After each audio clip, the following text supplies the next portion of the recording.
I was going to say he's polarising fans. He is not. He has not played well at all. I'm not sure there's really a Forest fan that can say they've been impressed with. But is he our best option? Hi guys, and welcome back to the Charlie K YouTube channel. My name is of course Charlie K, and I'm just going to get straight into it. There are certainly a lot more of you than there were the last time I recorded. I am completely blown away with the support I got in the last video. It was a bit of a rushed one, to be honest. I just wanted to try and put something together that hopefully you guys would enjoy. A little bit of a catch up as to what I've missed in the past few months with a pretty inconsistent upload schedule. And the support I got was completely just, yeah, wow, incredible. All the likes, especially all the comments as well. I loved hearing your guys' opinions on the whole situation. I'm glad to see that the positivity that I was trying to spread has been shared a little bit. I feel like we've still got a very good energy around the football club, despite Fulham away, which did make me look slightly stupid for predicting top 10, but I'm still backing it. It was one bad performance and we're still going to do it.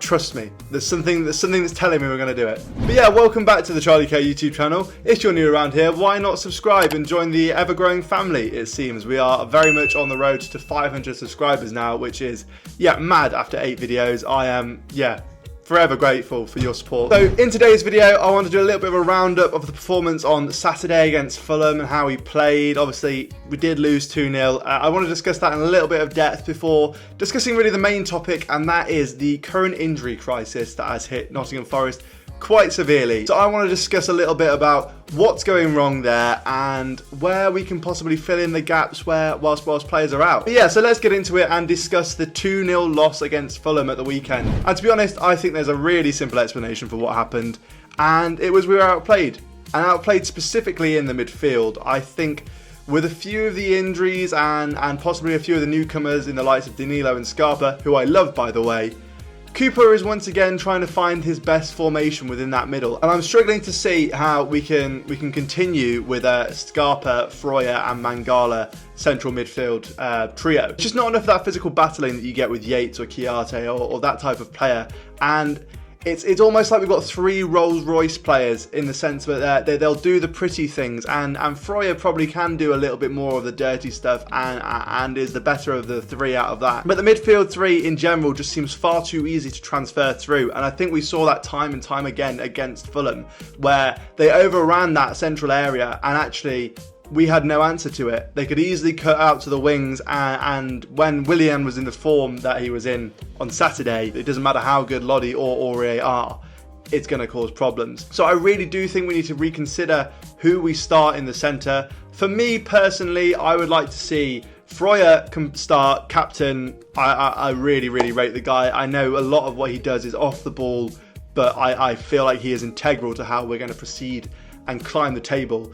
up to that top half prediction. And then the next place in that trio, I want to give to Danilo. And I know there are a few mixed opinions about him. I don't think anyone doubts he's got just complete quality. The guy is going to be fantastic. But there's certainly a naivety to how he plays. And I think there are a few times already in the month that he's been here that we've seen that, and it's looked a little risky. The only way he's going to improve to become that top player is by starting games and getting experience in the Premier League.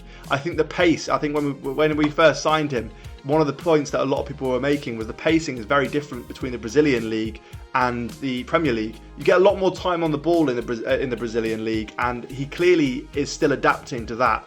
But I do think for the key passes that he can make and for the progress and the potential that he has, we do need to be starting Danilo alongside Freuler. And the third and final midfielder I would like to see is the man of the hour against Fulham, really. It was, of course, Jonjo Shelvey, who we looked transformed when he came on. I was, again, very sceptical. Maybe I need to stop writing off older players when they sign for Forest. I was sceptical when we signed him initially. Did a little bit of reading, tried to understand why Newcastle fans were so upset that they'd lost him, and I think he proved why within the first half an hour of playing in a Garibaldi red shirt. He was really good, composed, controlled that midfield a lot more, and suddenly we looked harder to break down. I know we obviously conceded again, but I thought we were far more in the game. Actually, if things had gone a different way, there were a lot of opportunities for us to have gone on and scored 1, maybe 2 more goals. So we had the chances when Shelvey came on, and I don't think we were really in the game before.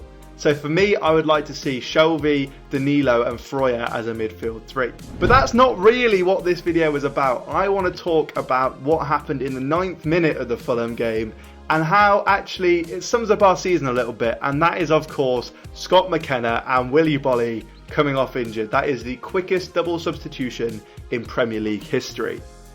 And that really just, as I said, sums up what has happened at Forest this season. If there is anything negative that is going to happen to this club, it will be down to injuries. If you look at the defence alone, and these aren't all typically centre-backs, but can play in this position and can offer cover. We've got Biancone out, we've got Worrell out, we've got Kouyaté out, we've got Niakate out, and now, of course, we've got Willy Bolly and Scott McKenna. That is 5 or 6 players who can cover the centre of defence comfortably, all out. And I don't think that's ever happened to any other club. I'd be very shocked if it has. And there needs to be a few questions raised here. Are we warming up properly? I think there was a lot of discussion actually from commentary and a little bit of a comment from Cooper after the game where he blamed the players.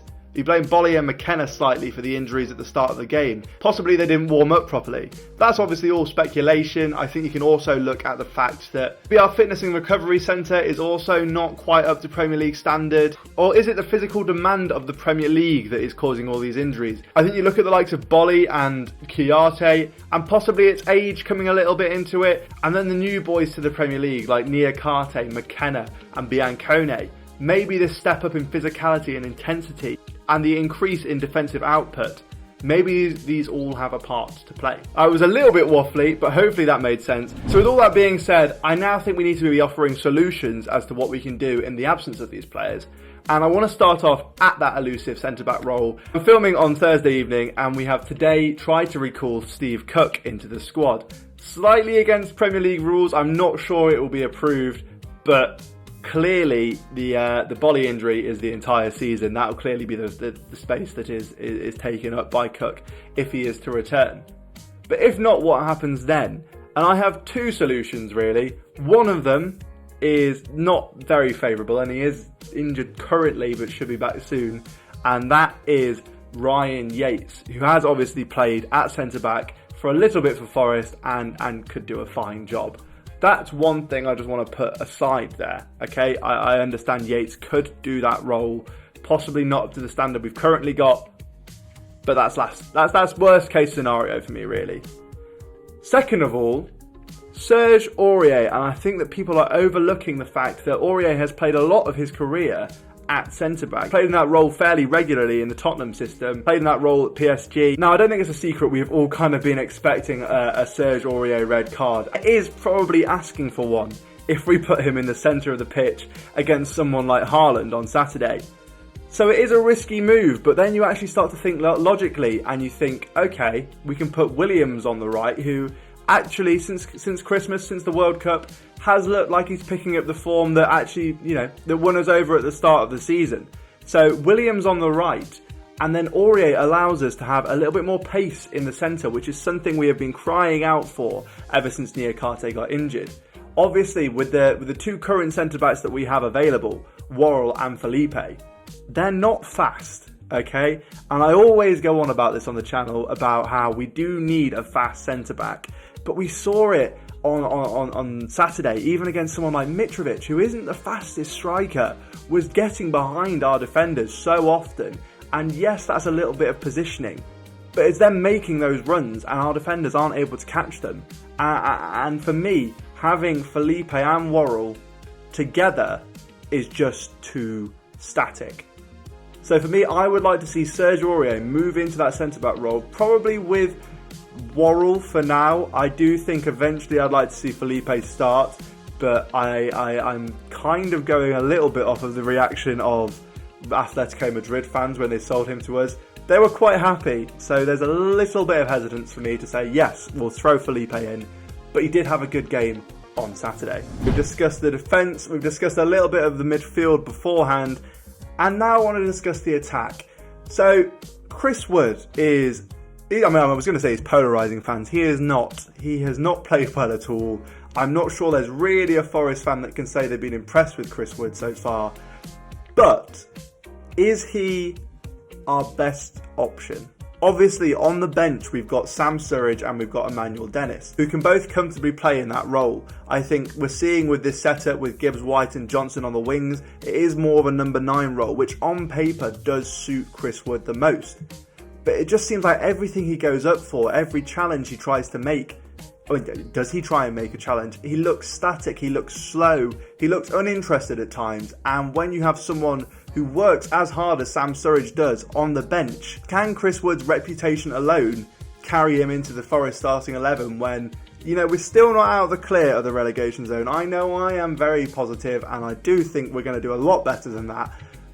But we've got to be realistic a little bit and think, okay, if worse comes to worse, we need someone to help carry us out of this relegation battle. And is Wood going to be that guy? From current evidence, no. But he is so proven in the Premier League. I think this is the one thing that's given me hope for Chris Wood, is that he's just adapting to the system. You saw the reaction on Twitter of Newcastle fans when he left. There wasn't a bad word to say about him. I think actually they were a little bit concerned. Not as much as they were with Shelvey, but there was still a feeling of, we do need a replacement here. Wood has played in a lot of games for Newcastle this season. They were upset when he left. He clearly has that ability to hold the ball up and to play it, and he's not necessarily a goal scorer anymore, but there is a playmaker within Chris Wood. It's just such an enigma as to how on earth we're going to find it. I don't think Cooper knows, and I do think that's why Sam Sturridge will start against Man City. But I do think with a little bit more time and a little bit more understanding of how we play and how he plays really as well, would make him good. Would make him good. For now though, I would like to see Sam Sturridge start on Saturday if Taiwo Awoniyi isn't back, because I know he's very, very close. He posted on Instagram this week. He was in the training centre, so thank God, because he was looking red hot before he got injured. Yeah guys, that is another bit of a waffly one, to be honest. Maybe they're all going to be waffly. Maybe this is what my channel is. Maybe it's just a waffle fest. But if you did enjoy, please do hit that like button and subscribe. As always, I say, it means the absolute world to me. It really, really does. And yeah, leave a comment. What do you think our best starting midfield is? And who would you like to see playing centre-back against Man City? It is a daunting task. So yeah, thank you very much for watching, guys, and I will see you in the next one. Come on, you Reds. That was like the most TV presenter I've been, I think. A lot of waffle there.